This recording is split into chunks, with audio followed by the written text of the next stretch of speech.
was Memorial Day weekend, so my friend group rented a lakefront house for the weekend, 3 hours away from home. It was cheap because it was in the middle of nowhere, North Carolina. It was Collie Jamie, Crystal Rich, Adam and myself. We all piled into Adam's truck. I was the one to find this place on Airbnb. What was most appealing about it was the big deck with the hot tub on it that overlooked the lake. There was also a fire pit right by the water, with a bunch of Adirondack chairs around it. Everything about it seemed perfect for a few days and nights of getting wasted with some friends. The Airbnb host told me when we got to the property, there was a hidden key behind the mailbox to unlock the front driveway gate.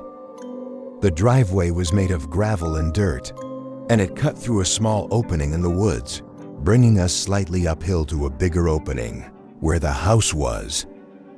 Adam parked the truck right next to the front deck.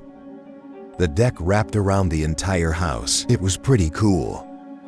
The first thing I did was walk to the back part of the deck and look at the view of the lake. It was very beautiful and peaceful. Too bad we were about to be blasting music and partying. Right as we were done unpacking, everyone cracked open beers, and we wasted no time letting the weekend begin. We played beer pong, cornhole, barbecued, and blasted music for hours. We were really loud because, as far as we knew, this was the only house around here.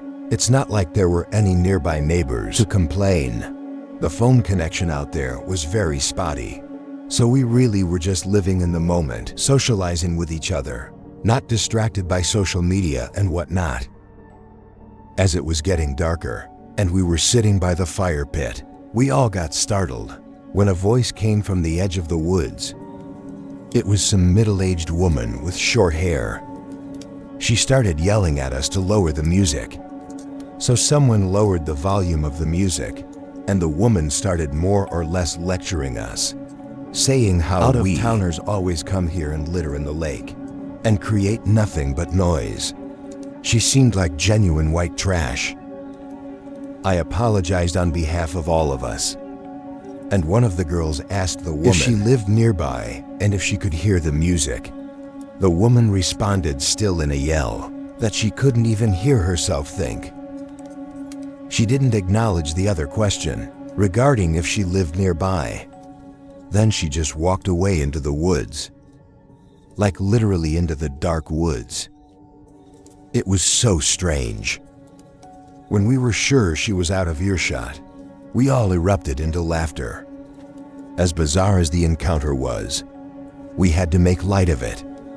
But it also did put a slight damper on things, considering we thought for sure we were far enough away from any neighboring houses to blast music and be loud. But we continued to drink, and pretty soon that concern was forgotten about and we got loud again.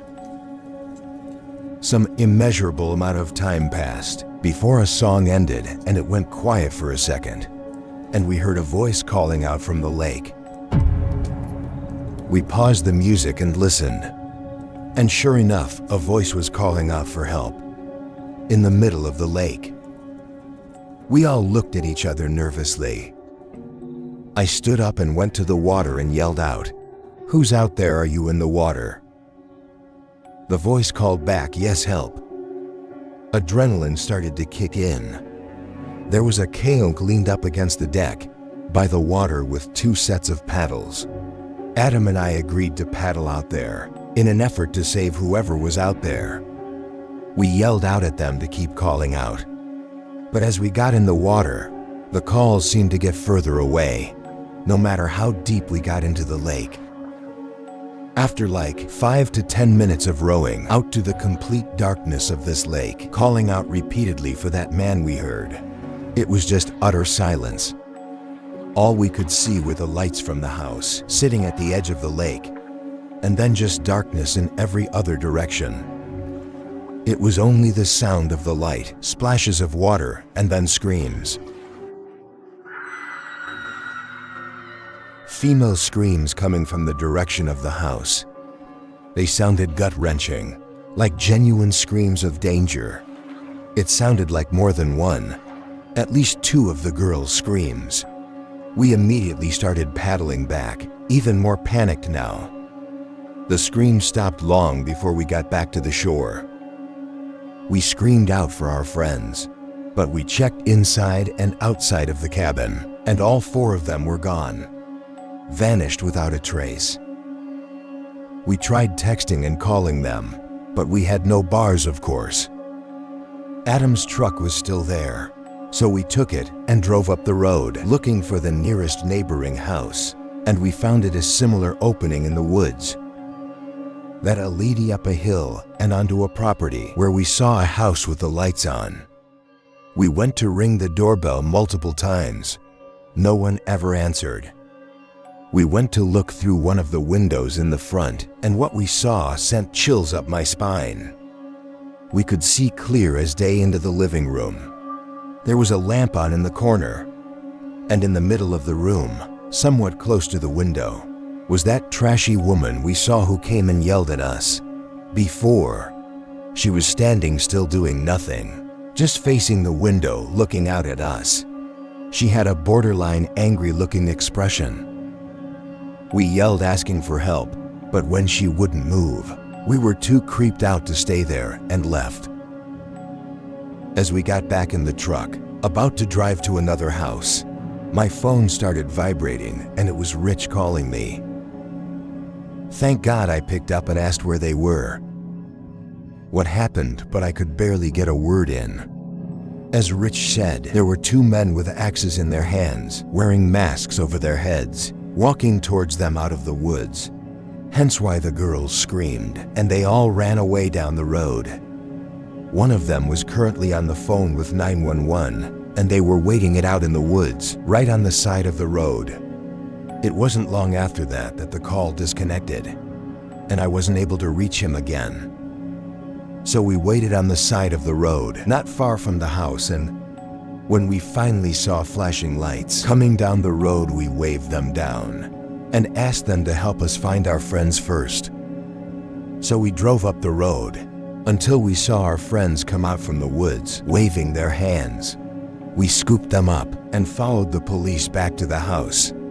But here we collected all of our belongings, as Rich and the girls all frantically recounted what they had just went through. The Airbnb was oddly enough not broken into, from what it seems, and none of our stuff was taken.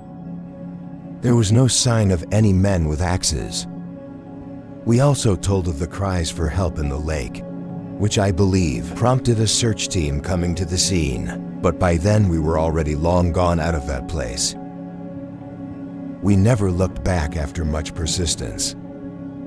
And battling with Airbnb and the host, we got our money back for the stay. Well, most of it. None of us could ever figure out this situation, like if it was all a trap. If the calls for help from the lake were linked with the men approaching the house with the axes. If that woman was also affiliated somehow with this. Was it just to scare us out of there? Or were they really going to attack us? I don't know. I don't care. I just don't do remote places anymore after this. And I know the girls won't ever either.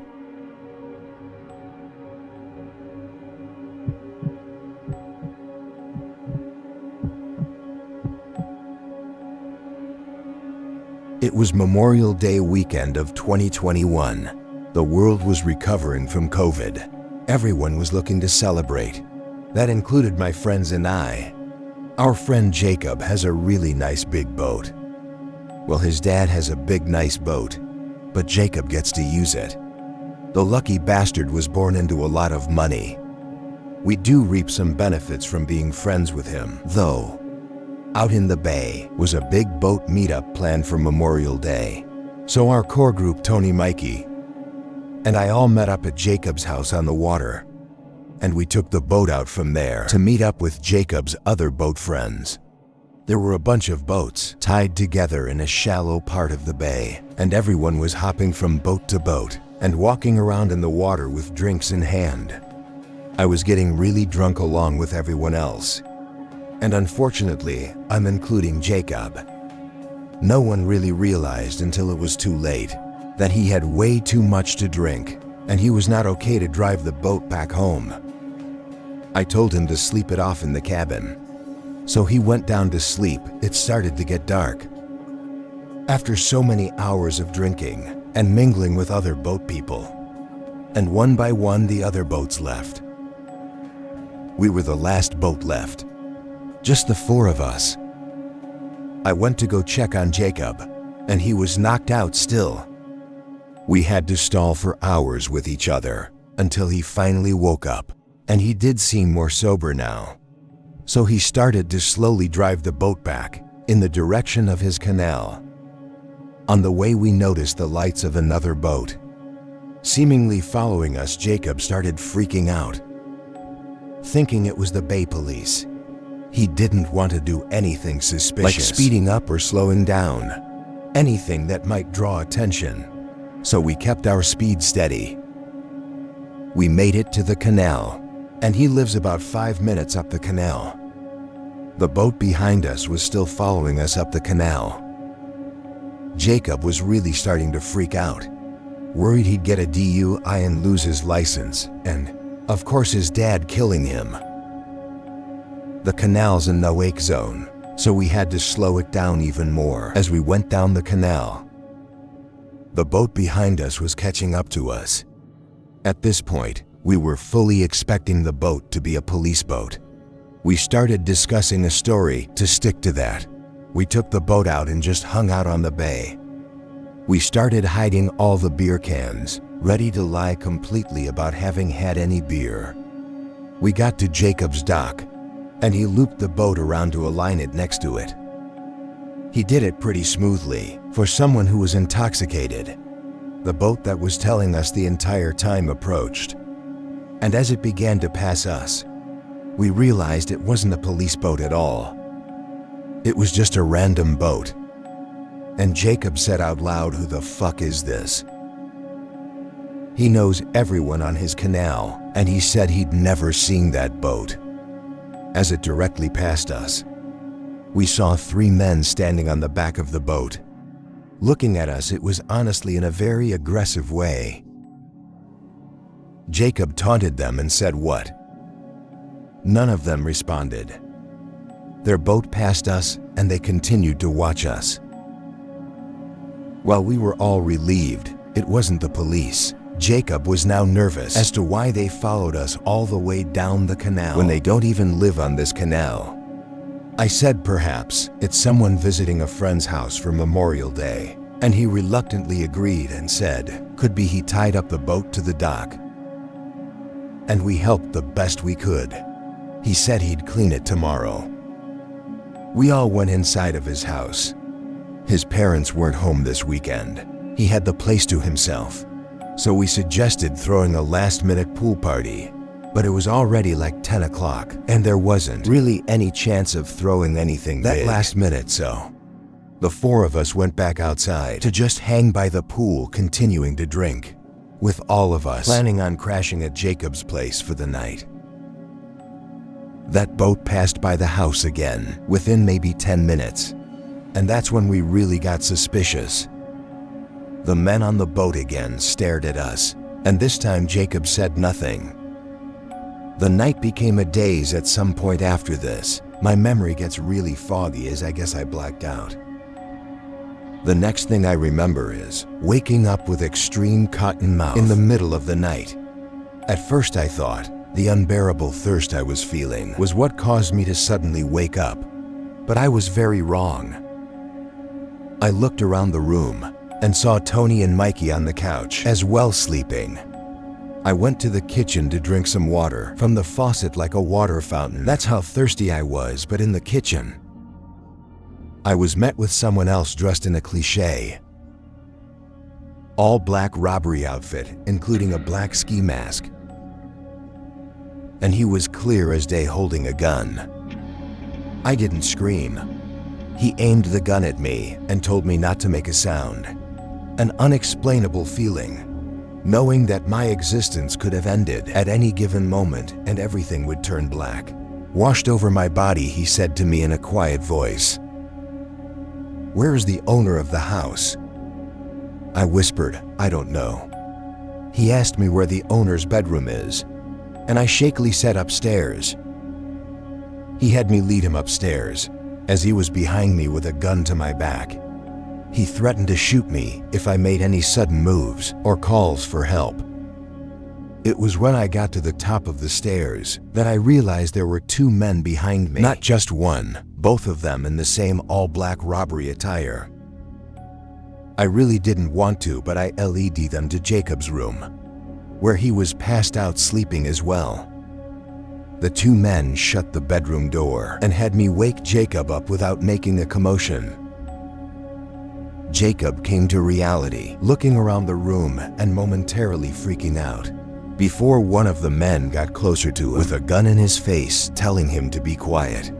This was when the man with the gun pointed at Jacob, demanded to know where the safe was. Jacob's family is loaded and their house is huge, along with their boat, and it's common for rich families to have safe somewhere in the house. Jacob led the two men and myself to his dad's room, to a certain closet, and at this point, they forced him to call his dad to get the combination. Jacob explained to his dad that we were being held at gunpoint and he needed to give the combination, and so Jacob's dad complied. The two men took all the contents inside of the safe and put them into a bag. This included savings bonds, cash, jewelry, and various important documents. After this, they ran out of the house. We didn't hear a car speed away or anything, so they must have had a getaway vehicle further away, not on the block, but after posting on multiple outlets, including the Ring Neighbors feature, and reporting it to local news outlets. No one really could identify the two men. I think it's fairly safe to say those men on the boat followed us to find out where Jacob lived, since it was a very nice boat, and they must have seen potential dollar signs. I'd never been so scared in my life. I actually could have been killed if I made one wrong move.